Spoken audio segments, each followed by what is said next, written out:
ce que 10 ans de vente m'ont appris sur les humains. Après plus de 10 ans dans la vente, je pensais avoir appris à vendre. Mais en réalité, ce métier m'a surtout appris à comprendre les humains. Parce qu'au bout d'un moment, tu ne vois plus seulement des prospects. Tu vois des peurs, de l'ego, des émotions, des frustrations, des blessures, des mécanismes humains. Et puis j'ai vendu. Plus j'ai compris une chose, la vente est probablement l'un des meilleurs moyens de comprendre comment les humains fonctionnent vraiment. Parce qu'en vente, les gens montrent souvent qui ils sont réellement. Aujourd'hui, je vais te partager ce que plus de 10 ans dans la vente m'ont appris sur les humains. Et crois-moi, certaines vérités sont dérangeantes.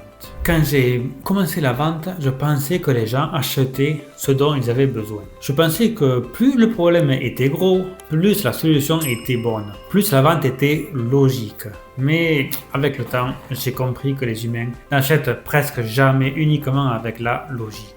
Ils vont acheter en fait avec leurs émotions. Deux personnes peuvent avoir exactement le même problème, la même douleur, le même besoin, la même situation. Et pourtant, une va acheter immédiatement, l'autre non. Pourquoi? Parce que la décision humaine est émotionnelle avant d'être rationnelle. Les gens veulent se sentir compris, rassurés, valorisés, en sécurité. Et souvent, ils vont acheter davantage une émotion qu'une solution. La grande erreur en fait des débutants.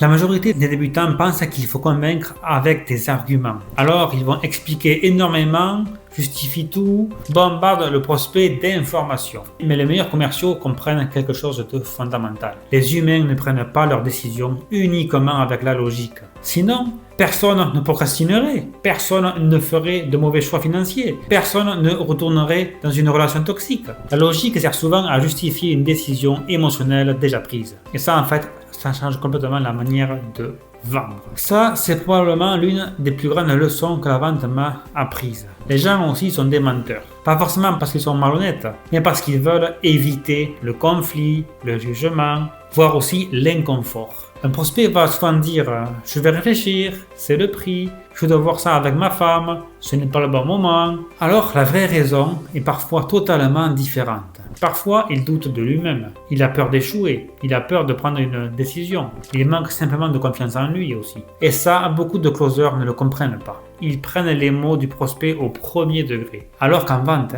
ce qui compte vraiment, ce n'est pas seulement ce que les gens disent, c'est pourquoi en fait ils le disent.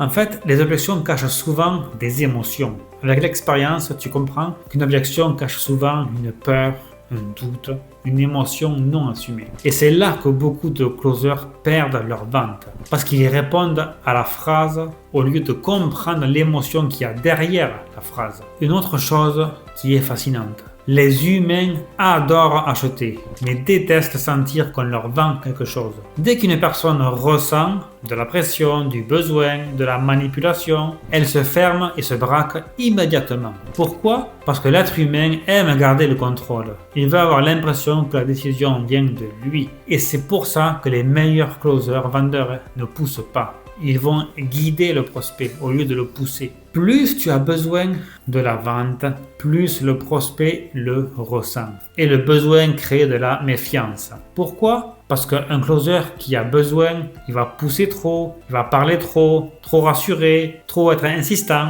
Alors qu'un closer qui est solide, il va écouter, observer, garder son calme, laisser respirer la conversation. Et cette différence en fait change absolument tout sur l'appel. Avec le temps, j'ai compris aussi autre chose qui est très puissant. Les prospects n'achètent pas seulement une offre, ils vont acheter une certitude. Quand quelqu'un semble calme, stable, aligné et convaincu, ça rassure naturellement. La certitude est contagieuse, mais le doute aussi. Et un prospect ressent énormément de choses. Ton stress, ton manque de confiance en toi, ton besoin de vendre, ton énergie. Même sans s'en rendre compte en fait. J'ai vu des commerciaux, des closers, des prescripteurs techniquement moyens. Et pourtant ils explosaient leurs résultats. Et d'autres très bons dans la technique, mais stagnaient pendant des mois. La différence, c'est l'énergie, la posture, la présence, la certitude intérieure. Parce qu'en vente, le prospect ressent ton état avant même d'analyser tes mots.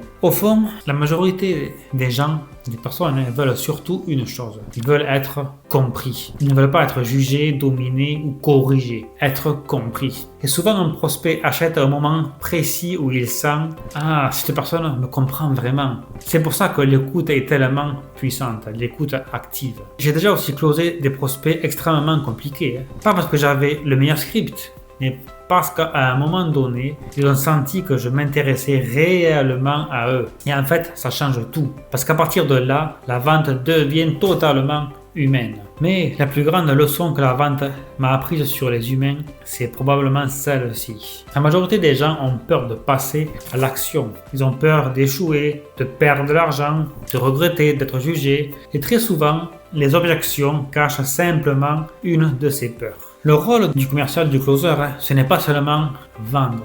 C'est aussi parfois aider quelqu'un à se dépasser, à dépasser ses blocages, ses peurs, son hésitation. Et c'est là que la vente devient beaucoup plus profonde qu'un simple échange d'argent. Aujourd'hui, après plus de 10 ans dans la vente terrain, vente physique, vente digitale, closing, management, etc., et près de 60 millions d'euros générés entre mes ventes et les équipes que j'ai accompagnées, je peux te dire une chose avec certitude. La vente est une école incroyable sur la psychologie humaine. Et c'est exactement pour ça qu'aujourd'hui, j'accompagne encore des closers débutants, des closers confirmés, des personnes qui veulent performer et repousser leurs limites. Parce qu'apprendre à vendre, c'est aussi apprendre à comprendre l'humain. Et souvent, à mieux aussi se comprendre soi-même.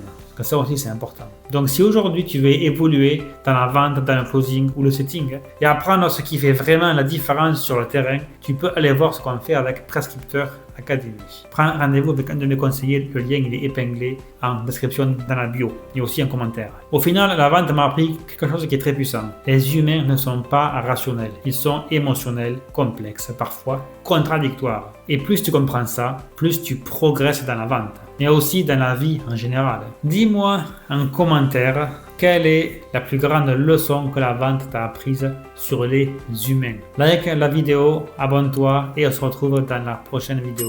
Toujours du concret, du vécu, du terrain, sans bullshit. À très vite. Ciao, ciao.